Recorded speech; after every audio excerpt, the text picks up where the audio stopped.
All right, Steve, so today we're talking about the Book of Shadows. I have to admit, when I first heard the name, I pictured this like ancient, dusty tome, leather-bound, full of secret spells, maybe hidden in some crumbling cottage. But, that's not really the case, is it? No, not at all, Virginia. That's the story everyone wants to believe, isn't it? The truth is, the Book of Shadows is, well, a lot younger than most people think. It's not some medieval relic. It's a 20th century invention, really. Gerald Gardner, he's the bloke who started modern Wicca.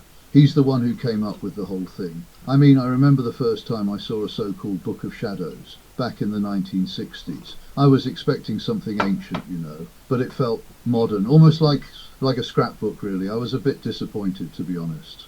That's so wild. I mean, Gardner's name comes up everywhere in Wicca, but I didn't realise he actually invented the Book of Shadows. So it's not some 1,000-year-old witch's diary, then?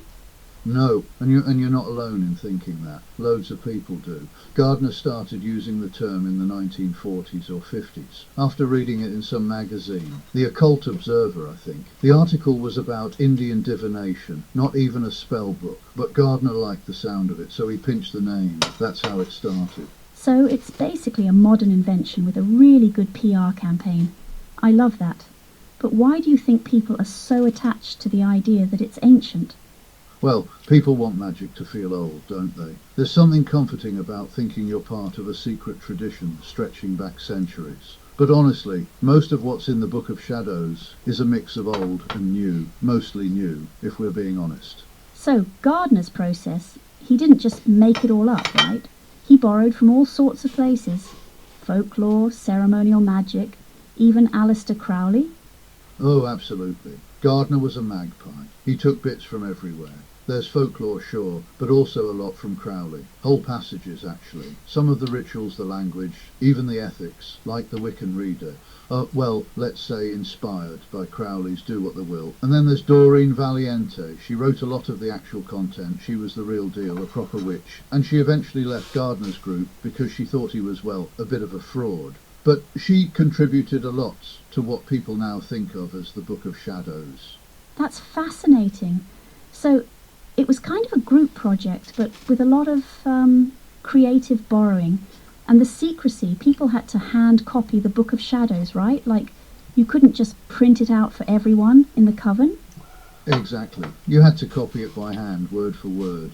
It was meant to be secret, sacred. That's part of what made it feel special, I suppose. But it also meant that Wicca spread slowly at first. You couldn't just hand someone a book and say, here you go, off you pop. You had to be initiated, trusted.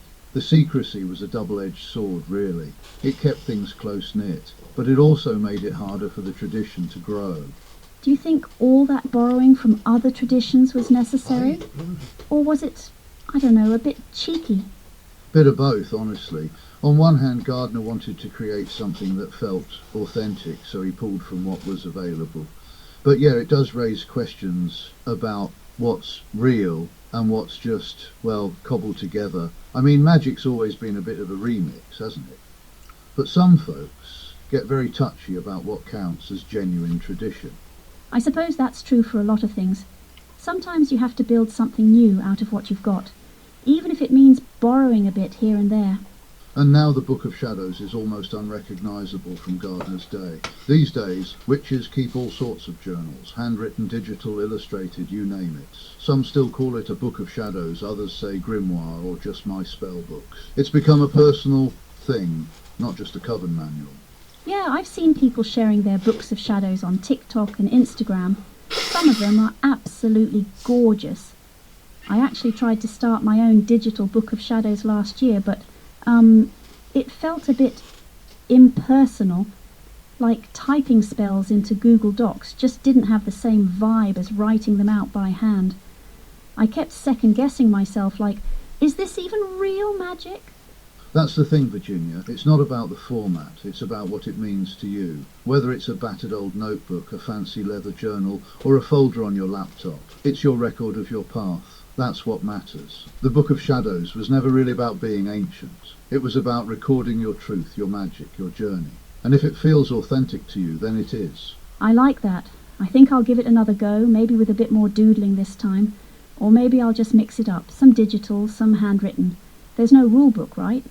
No rule book at all. That's the beauty of it. The Book of Shadows has evolved, just like the people who use it. It's part invention, part tradition, and, well, wholly personal. That's what keeps it alive. All right, I think that's a good place to wrap up. Thanks for sharing your stories, Steve. I always learn something new from you. Pleasure as always, Virginia, and thanks to everyone listening. If you've got questions or want to argue with me, politely please, leave a comment. We'll be back next time with more magical history and probably a few more myths to bust. See you next time, everyone. Take care. Goodbye, Virginia. Goodbye, folks.